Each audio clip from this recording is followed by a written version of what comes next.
Hello friends, ഇന്ന് നമുക്ക് പാൽപ്പൊടി കൊണ്ട് കലാക്കണ്ട് അഥവാ മിൽക്ക് കേക്ക് എങ്ങനെ ഉണ്ടാക്കാമെന്ന് നോക്കാം. പാൽപ്പൊടി ഉണ്ടെങ്കിൽ വിശേഷ അവസരങ്ങളിൽ വീട്ടിൽ തന്നെ ഉണ്ടാക്കിയെടുക്കാൻ പറ്റിയ നല്ലൊരു സ്വീറ്റാണിത്. ഞാൻ Lisha, welcome to my channel the coffee mug. അപ്പോൾ നമ്മുടെ വളരെ രുചികരമായ കലാക്കണ്ട് ഉണ്ടാക്കുന്നതിനായി ആദ്യം ഒരു ബൗളിലേക്ക് അളവ് കപ്പിന് 3 കപ്പ് പാൽപ്പൊടി ഇട്ട് കൊടുക്കാം. ഇത് 340 ഗ്രാം തൂക്കം വരും കേട്ടോ. ഇനി ഇത് അലിയിച്ചെടുക്കുന്നതിനായിട്ട് 2 കപ്പ് വെള്ളവും കൂടി ഒഴിക്കാം. വിസ്ക് വെച്ച് മിക്സ് ചെയ്ത് കട്ടകളൊന്നുമില്ലാതെ പാൽ അലിയിച്ചെടുക്കണം. ഇതിലേക്ക് ചേർക്കുന്ന വെള്ളം പല പ്രാവശ്യമായിട്ട് ചേർത്ത് കൊടുത്താൽ മതി കേട്ടോ. എളുപ്പത്തിൽ മിക്സ് ചെയ്തെടുക്കാൻ പറ്റും. ഇപ്പോൾ നന്നായി മിക്സായി വന്നിട്ടുണ്ട്. ഇനിയിപ്പോൾ നിങ്ങൾ ഉണ്ടാക്കുമ്പോൾ കട്ടകളുണ്ടെങ്കിൽ ഒന്ന് അരിപ്പയിൽ അരിച്ചെടുത്താൽ മതി. നമുക്കിനി ഇത് കുക്ക് ചെയ്യാം. അതിന് ഞാനിവിടെ ഒരു നോൺ സ്റ്റിക്ക് പാൻ ചൂടാകാൻ വെച്ചിട്ടുണ്ട്. ഇതിലേക്ക് 2 ടേബിൾ സ്പൂൺ നെയ്യ് ഒഴിച്ചു കൊടുക്കുക. ഇതൊന്ന് മെൽറ്റായി വരട്ടെ. ഇനി നമുക്ക് ഇതിലേക്ക് നമ്മൾ നേരത്തെ റെഡിയാക്കി വെച്ചിരിക്കുന്ന പാൽപ്പൊടി മിക്സ് ഒഴിച്ചു കൊടുക്കാം. ഇനി തീ മീഡിയം ഫ്ലെയിമിൽ വെച്ചിട്ട് തുടർച്ചയായി ഇളക്കി കൊടുത്തുകൊണ്ട് പാൽ തിളപ്പിച്ചെടുക്കണം. ഇതിനായിട്ട് നമ്മൾ പാത്രം എടുക്കുമ്പോൾ അടി കട്ടിയുള്ള പാത്രം തന്നെ എടുക്കാൻ ശ്രദ്ധിക്കണേ. അല്ലെങ്കിൽ പാൽപ്പൊടി ആയതുകൊണ്ട് കുക്ക് ചെയ്യുമ്പോൾ അടുക്കി പിടിക്കാൻ സാധ്യതയുണ്ട്.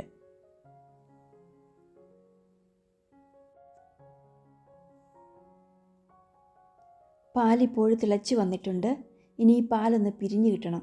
അതിന് വേണ്ടിയിട്ട് 2.5 ടേബിൾ സ്പൂൺ നാരങ്ങാനീര് ചേർത്ത് കൊടുക്കാം.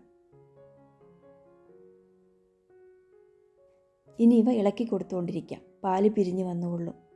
തീ മീഡിയത്തിൽ തന്നെയാണ് വെച്ചിരിക്കുന്നത്. പാല് പിരിഞ്ഞ് വെള്ളം സെപ്പറേറ്റ് ആയി വരും. ആ വെള്ളം നമുക്ക് എന്നിട്ട് വറ്റിച്ചെടുക്കണം.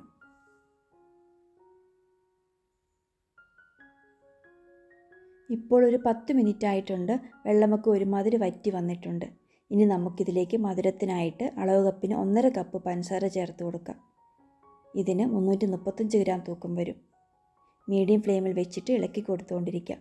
പഞ്ചസാര മെൽറ്റായി വരട്ടെ. ഞാനിവിടെ എടുത്തിരിക്കുന്ന പാൽപ്പൊടി ഒട്ടും മധുരം ചേരാത്തതാണ്. നിങ്ങളെടുക്കുന്ന പാൽപ്പൊടിക്ക് മധുരമുണ്ടെങ്കിൽ പഞ്ചസാരയുടെ അളവ് അതിനനുസരിച്ച് ക്രമീകരിക്കണേ. ആദ്യം കുറച്ച് പഞ്ചസാര ചേർത്ത് മെൽറ്റാക്കിയിട്ട് മധുരം നോക്കിയിട്ട് വേണമെങ്കിൽ വീണ്ടും ചേർത്ത് കൊടുക്കുക. ഇനി ഇവയിൽ വെള്ളം നന്നായി വറ്റി വരണം. അതിന് കുറച്ച് സമയം എടുക്കും കേട്ടോ.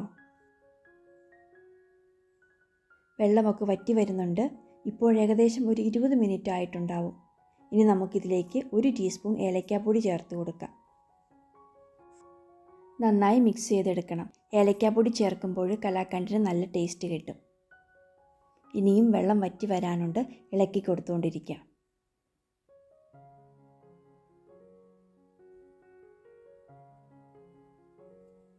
കുറച്ചുകൂടി വെള്ളം വറ്റി വരാനുണ്ട്. ഈ സമയത്ത് നമുക്ക് 1 ടേബിൾ സ്പൂൺ നെയ്യും കൂടി ചേർത്ത് കൊടുക്കാം.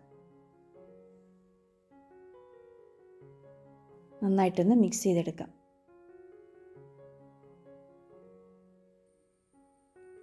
ഇപ്പോൾ വെള്ളമൊക്കെ വറ്റി വന്നിട്ടുണ്ട്. പാനിൽ നിന്ന് നന്നായിട്ട് വിട്ട് വരുന്നുണ്ട്. ഈ ഒരു പരുവത്തിലായി കിട്ടാൻ എനിക്കിവിടെ ഒരു 30 മിനിറ്റ് സമയം എടുത്തു കേട്ടോ. ഓരോരുത്തരുടെയും സ്റ്റൗവിൻ്റെ ഫ്ലെയിമിനനുസരിച്ച് സമയത്തിൽ വ്യത്യാസം വരും. ഇനി നമുക്ക് തീ ഓഫ് ചെയ്യാം. തീയിൽ നിന്ന് വാങ്ങിയ ഉടനെ ഇത് സെറ്റ് ആവുന്നതിന് വേണ്ടി ഒരു പാത്രത്തിലേക്ക് മാറ്റണം.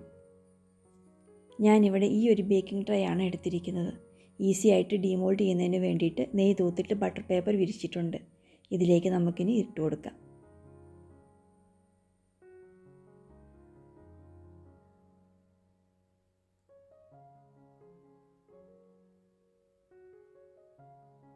സ്പാറ്റില വെച്ചൊന്ന് ലെവൽ ചെയ്തെടുക്കണം.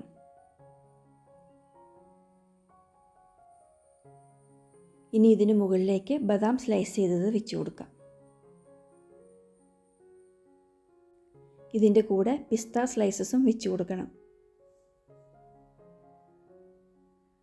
സ്പാറ്റിലയോ സ്പൂണോ വെച്ചൊന്ന് പ്രസ് ചെയ്ത് കൊടുക്കാം. ഇനി ഇത് ചൂട് നന്നായി ആറി സെറ്റ് ആവുന്നതിന് വേണ്ടി വെയിറ്റ് ചെയ്യാം.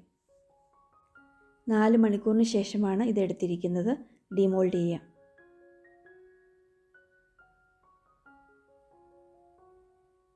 ഇനി ഇതൊന്ന് കട്ട് ചെയ്തെടുക്കാം കേട്ടോ. നല്ല ടേസ്റ്റ് ആട്ടോ ഈ കലാക്കണ്ടിന്. ഷോപ്പിൽ നിന്നൊക്കെ വാങ്ങിക്കുന്ന അതേ ടേസ്റ്റ് നമുക്ക് ഈസി ആയിട്ട് വീട്ടിലുണ്ടാക്കിയെടുക്കാവുന്നതേ ഉള്ളൂ. എല്ലാവരും ഒന്ന് ട്രൈ ചെയ്ത് നോക്കുക. തീർച്ചയായും ഇഷ്ടപ്പെടും. അപ്പോൾ ഈ റെസിപ്പി നിങ്ങൾക്ക് എല്ലാവർക്കും ഇഷ്ടപ്പെട്ടെന്ന് വിചാരിക്കുന്നു. ഇഷ്ടപ്പെട്ടെങ്കിൽ ലൈക്ക് ചെയ്യാനും നിങ്ങളുടെ പ്രിയപ്പെട്ടവർക്ക് ഷെയർ ചെയ്യാനും മറക്കല്ലേ.